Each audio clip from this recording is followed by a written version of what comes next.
You are welcome to another session at the Way Edu Consult, and we want to continue with the notion of concord.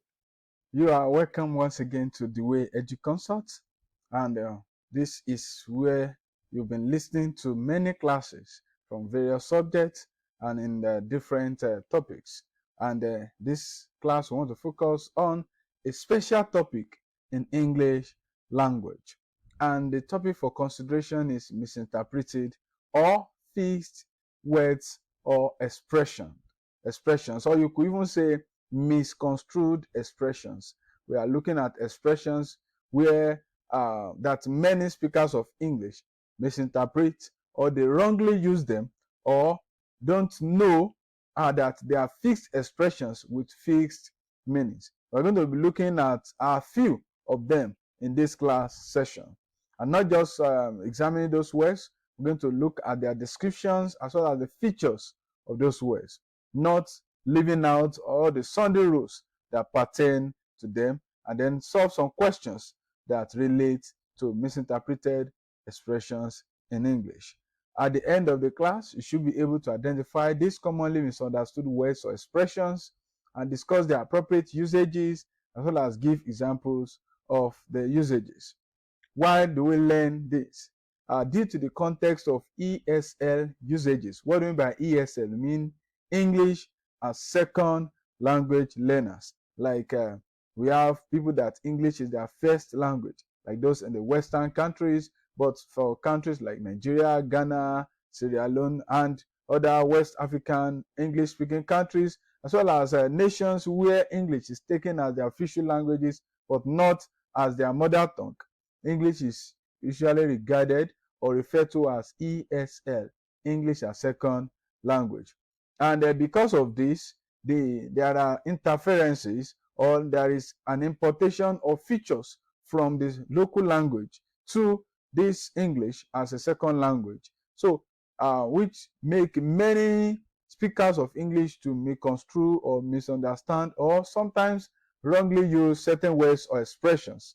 And examiners usually ask questions around the current usages of these expressions, and also need to note that if you want to call some of these rules of concord, yes, you are right, but they are not the cardinal rules of concord. So just make sure these points that will be raised in these class sessions and the subsequent ones are added as an addendum or as an extra information to the rule of concord.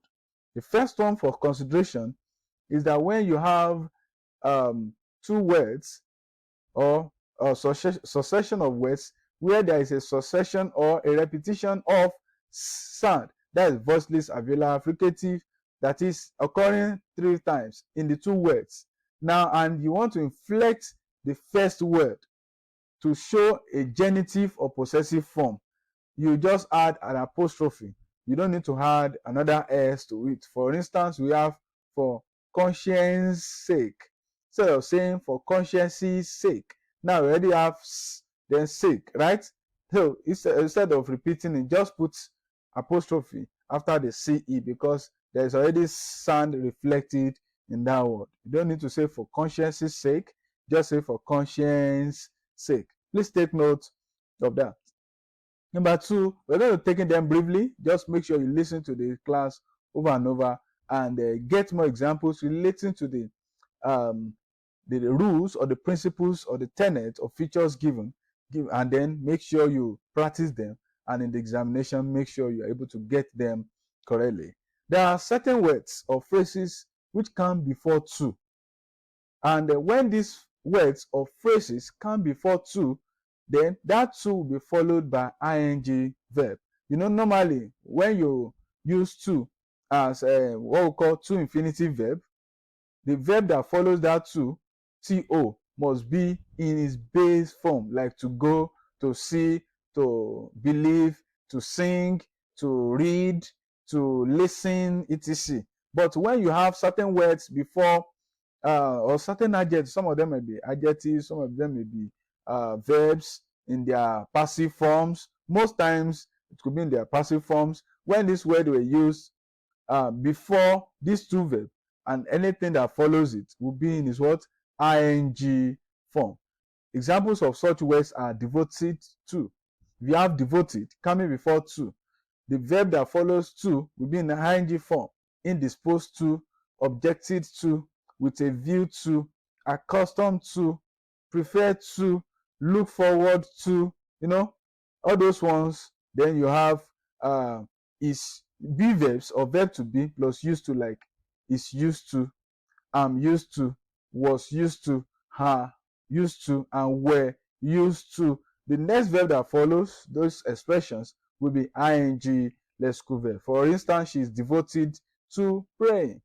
We are used to jogging every morning. This statement of that, and then practicalize this rule by getting more examples using all the words listed on the screen. As then certain words such as mind, prefer, help, like, hate, deserve, enjoy will be followed by what? Are followed by ing verbs, just like we said before. Do you mind living here for another year? She enjoys serving God. He prefers cooking to washing. Prefers cooking to washing. Number 4, when someone or a group of people work together in a systematically arranged order to express their ideas, it is called march past. Take note of the spelling, march past, like a month, right? Like month, not march past or march past. For example, 80 students took part in the parade and march past. Number 5 is the use of lie and lay. Lie and lay. The first one is lie. When do you use lie? Lie could mean the opposite of the truth, right? That is falsehood. And lie could mean to be in a sleeping position. That is the present form. But when you are changing the two to past tense, they take different forms. Like the opposite of truth, which is falsehood, lie, right? The past tense is lied. So she lied about her age. She lied about it. That means she was not telling the truth. Then the past participle for lie means falsehood is also what? Lied. Lied. Take note of that in this table. Lied. So she has lied about her age. The second lie, which means to be in a sleeping position, the past tense of that lie is lay. Is lay, while the past participle is lain. For instance, he lay on the floor after a long walk. He lay on the floor after a long walk. So that's in the past. So when you see that, to mean to be on the sleeping position, the past tense is what? Lay. L-A-Y. While the past participle is lain. Lain. He had lain on the bed before I came in. You see, had lain for to being in a sleeping position. She had lain on the bed before I came in. Now, another meaning where you have lay, not as past tense for or to be in the sleeping position, but actually used for animals like birds to produce eggs, right? So when animals or birds or livestock, when they produce eggs, you call it lay, right? To lay eggs on the floor. However, their past tense is laid. The N laid on the floor. The N laid at the back of the door. While the past participle is also laid, as in the N has laid on the floor. So lay, laid, as well as what? Laid. Let's look at this sixth word in this class. We also have the use of hang. Hang has two connotations. It could be used for inanimate objects, and it could also be used for human beings.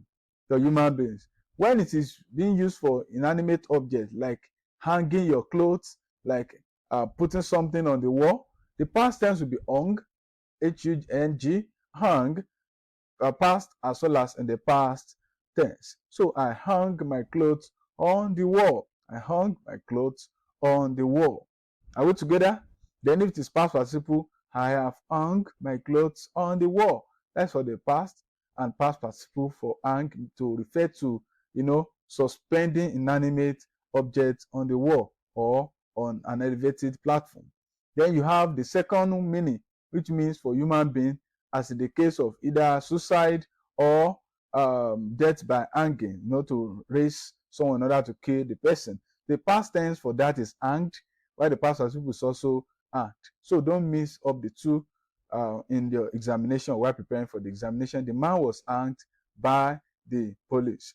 The next class, we are going to take series of that, and more than 100 of the rules to be taken in this class session. Make sure you follow us strictly and diligently, taking notes of not just of the words but their context of usages. And at the end, you are going to have a great scores in your exam. Thank you, and God bless you.